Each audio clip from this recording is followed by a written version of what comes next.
Well, welcome back, my friends, to another episode of Automotive Drama. Today I got an old squad car, an old Charger Squad. He called me up, said he was pouring something out of it. He thought it was coolant. He brought it here, and this thing was so overheated. It was pinging and knocking and making all kinds of noise.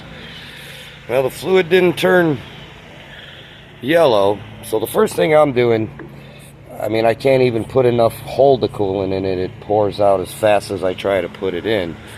But what I'm doing is seeing if this fluid turns yellow. It's still blue.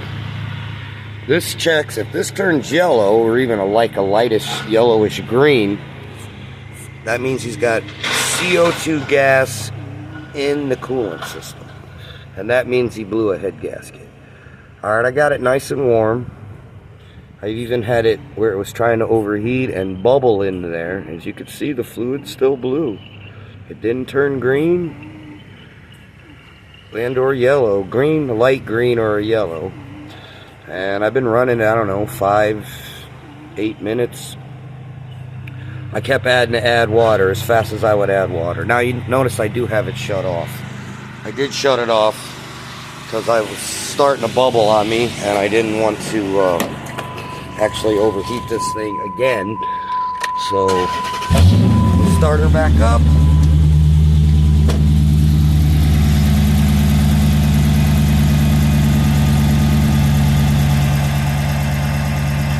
Alright, it's good and warm.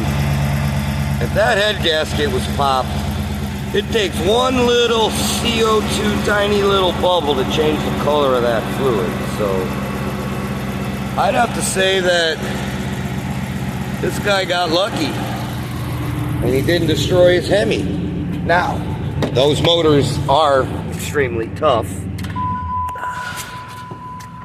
They are very tough engines.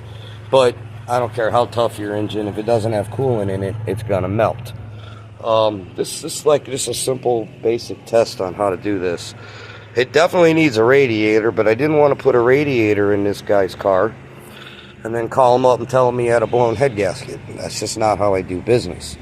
So, I did the proper thing, and first thing I did was check for a blown head gasket, because I'm telling you, when this thing got here, it was bad. He even said it was missing. So that means it was shutting the cylinders down because it was overheating so bad that it was trying not to melt itself. That's just a safety feature they put in these things. But so far, he's looking pretty good. So now I get to call him up and tell him he needs to put a radiator in it. It's still blue. Oops, don't do that, because it'll pick it up out of the air and give you a false reading. But I've done it twice, and it came back blue each time, so I'd have to say this guy's good to go. Well, this is basic how to check for a blown head gasket. There's another way. First thing I did was actually put a glove on it, a rubber glove right around here with a rubber band, and started it up when it was ice cold, and it didn't pump up the glove. So right off the bat, that was telling me that he had a good chance. I have a video on how to do that one, but this is the true test to see if it has a blown head gasket. Well, like always, thanks for tuning in, and likes are nice, subscribes are better, questions, comments, feel free. And if you watch this far, you can exercise that thumb muscle and ring the bell, hit the like and subscribe buttons, and you can watch more videos. Thanks for tuning in, and have a good night.